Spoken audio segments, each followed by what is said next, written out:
Chers amis, bonjour. Quatrième semaine de confinement, eh bien quatrième vidéo. Pour reprendre un thème que j'ai légèrement abordé, qui est la notion de peur, mais cette fois pour des moments bien caractérisés. Beaucoup de patients et certains amis aussi m'ont signalé avoir des moments dans la journée où c'est un peu plus compliqué que d'autres, notamment pour certains le matin, d'autres en début d'après-midi, d'autres encore en début de soirée et enfin au moment d'endormissement, qui semble être la majorité des cas cités.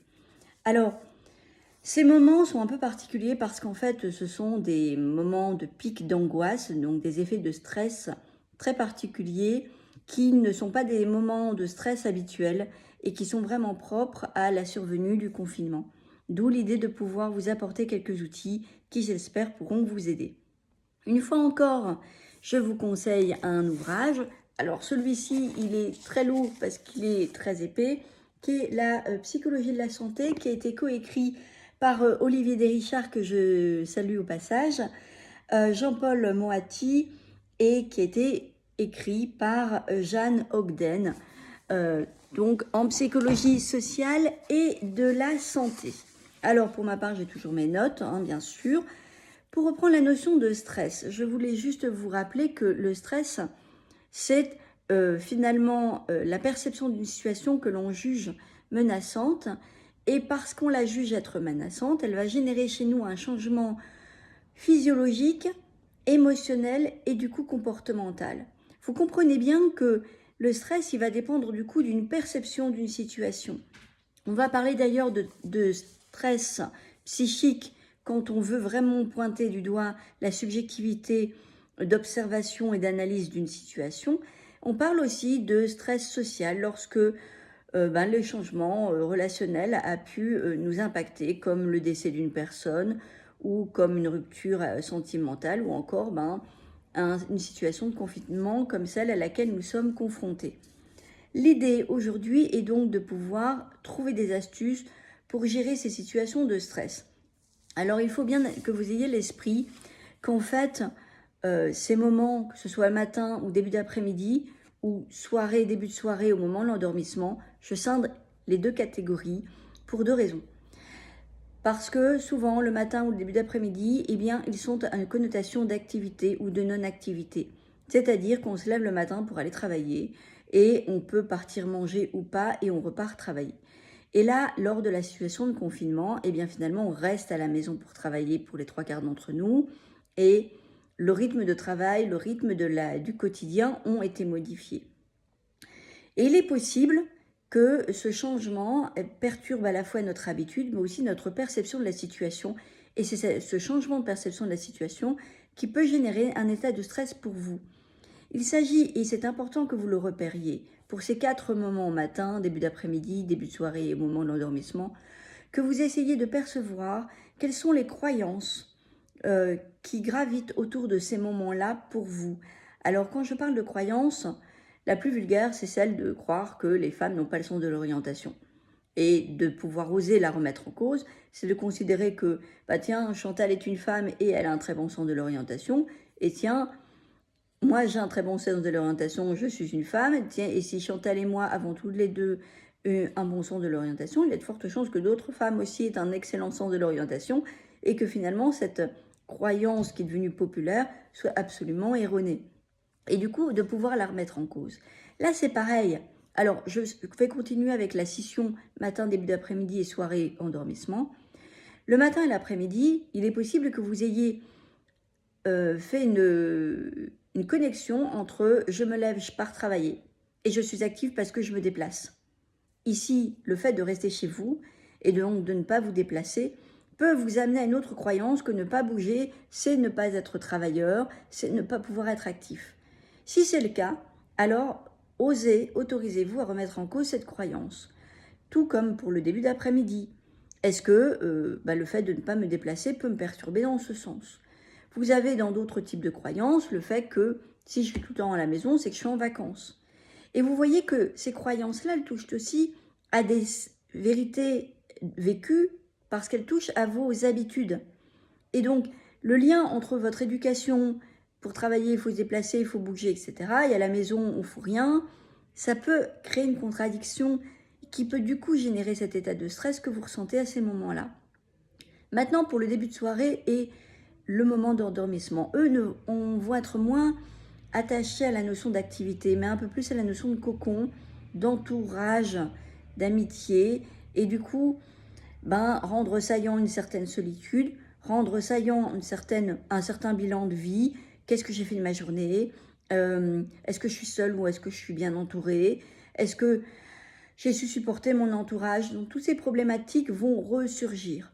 Et aussi de voir, là encore, quelles sont les croyances et les connexions que vous aurez mis entre début de soirée et moment d'endormissement. Est-ce que le début de soirée, c'est connoté à un moment d'apéritif avec les amis ou des collègues? Est-ce que l'endormissement, c'est connoté à un petit câlin avec son chéri ou à une grande discussion et de ne pas pouvoir le faire?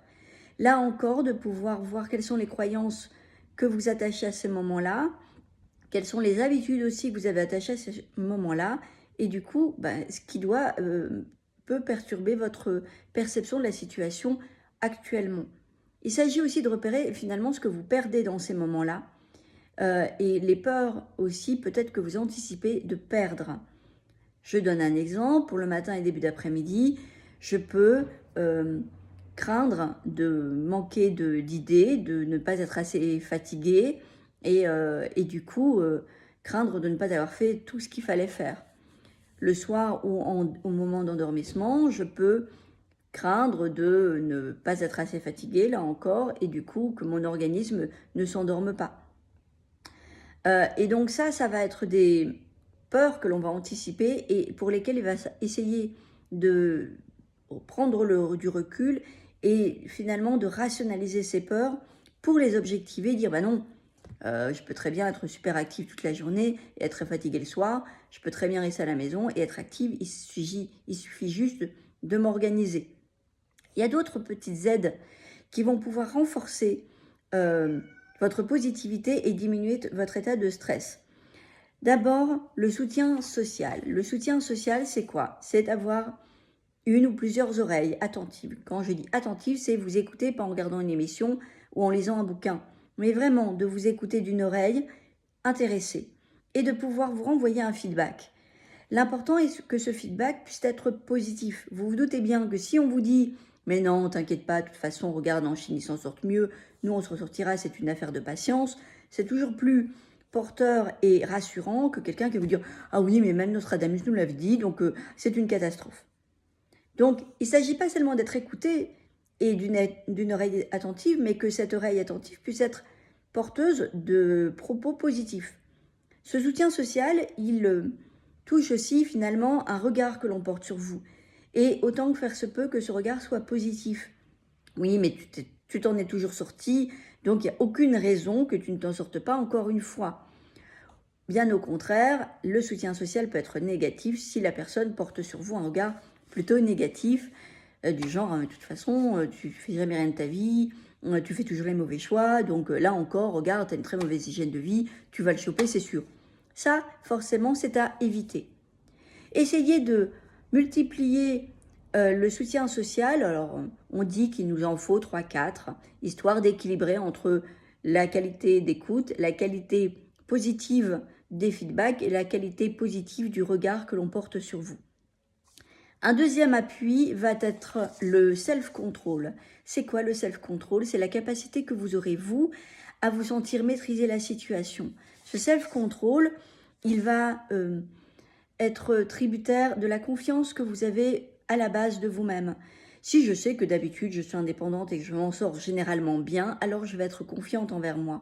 Si par contre je n'ai pas confiance en moi, eh bien il va falloir que je m'appuie sur d'autres béquilles comme le soutien social, retravailler les croyances, pourquoi j'ai pas confiance en moi, qu'est-ce qui dans ma vie réellement, objectivement, est preuve que je ne dois pas me faire confiance. Dans le self-control, il y a aussi l'idée d'oser se poser la situation face à un challenge. Un peu comme Umberto Bellini dans La vita è bella, La vie est belle. Souvenez-vous, l'histoire est que l'acteur essaie de faire croire à son fils que le camp de concentration était un jeu. Alors il s'agit peut-être pas forcément de tomber dans l'excès du jeu face à la situation du confinement et du coronavirus, mais pourquoi pas vis-à-vis de soi-même ou des enfants, de dédramatiser la situation et oser le vivre comme un challenge. Tiens, qui sera resté le plus longtemps à la maison sans craquer, sans se fâcher? Qui sera aller faire les courses le plus vite possible en croisant le moins de personnes possible? Enfin voilà, ça peut être des challenges qu'on peut faire pour soi-même ou pour les enfants. Enfin, le self-control, il va aussi être tributaire finalement de la sensation que l'on a de maîtriser la situation en portant des gants, en portant un masque, en évitant de sortir, en croisant le moins de personnes possible. Autant d'éléments qui vont permettre, nous, de nous protéger et de nous rassurer dans notre démarche. Donc, pour résumer, faites attention aux croyances que vous attribuez à la perception des situations auxquelles vous êtes confrontés qui génèrent chez vous un stress le matin, au début d'après-midi, en début de soirée ou à l'endormissement. Osez remettre en cause ces croyances, tordez-leur le cou et soyez plus objectif dans la perception de vous-même et de ces situations. Essayez aussi de prendre du recul, d'accepter vos émotions. Il est tout à fait normal d'avoir des boules d'angoisse. C'est une situation extraordinaire que nous vivons, qui n'est pas rassurante du tout par rapport aux microbes. Et de fait, nous avons besoin toutes et tous d'être rassurés. Veillez à avoir du bon soutien social avec une écoute attentive, soutenante et positive. Et veillez aussi à avoir confiance en vous et à peut-être poser les situations avec un peu de recul et d'humour et pourquoi pas de challenge. Pour ce qui me concerne, je vous dis la semaine prochaine et d'ici là, je vous envoie plein de bisous sans microbes. Au revoir.